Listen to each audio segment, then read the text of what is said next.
occuper l'axe du partenaire, d'avoir ici un mouvement complètement circulaire, donc c'est un seul et même pied. Et donc voilà, je vais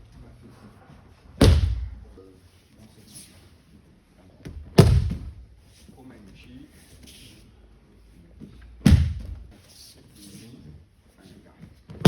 Juste droit. Demandez de pivoter, de rester assez près. Okay. On va le faire pour de bon. Donc, comme tout à l'heure quand je suis donc à peu près sous les selles, qui va venir lisser jusqu'au bout. Et à partir de là,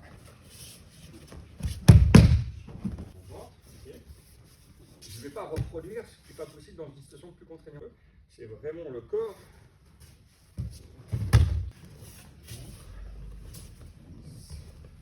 Quand je suis dans cette position, c'est pareil. Moi, je suis en aiguille, ça va être aussi équilibré. On fait ça en grand, très proche, avec ces sensations de couche. Un mouvement qui s'organise quasiment sur place. Voilà. Je développe cette coupe-là, comme un dolly. Idem, je vais la faire passer en dessous, de façon ici à. L'intérêt, c'est que vous voyez que vous ouvriez le partenaire aussi, qu'il y ait une sensation que l'action elle se passe. On devient un petit peu plus minimaliste. Allez donc.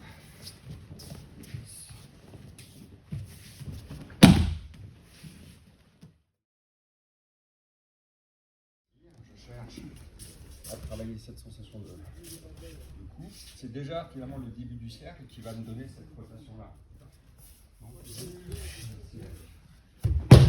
Comment je vais m'enrouler autour de cet axe-là. C'est exactement le même. Il ne faut rien. C'est vraiment moi qui m'enroule autour d'un point fixe. Okay. Je trouve une tangente et je récupère le bras à la fin. D'accord ? C'est ça l'idée. L'action ici, il a ici, allez. Ça bouge. Ça coupe. Je coupe et je m'enroule. Ah, essayez. Il y a une manière de s'enrouler avec la coupe. Voyez. Et c'est ma rotation de hanche qui emmène le bras. Il n'y a aucune action de bras. Ça exclut ce genre de mouvement. Okay, tout. Vous voyez, je m'enferme complètement. Je n'agis pas. Je coupe, je pivote dans mon hangar et je récupère le bras à la fin. Voilà. Je place la main mais je n'agis pas. Je développe ma coupe. C'est ma hanche qui pousse son bras et je récupère le bras vraiment à la fin. Allez, on essaie.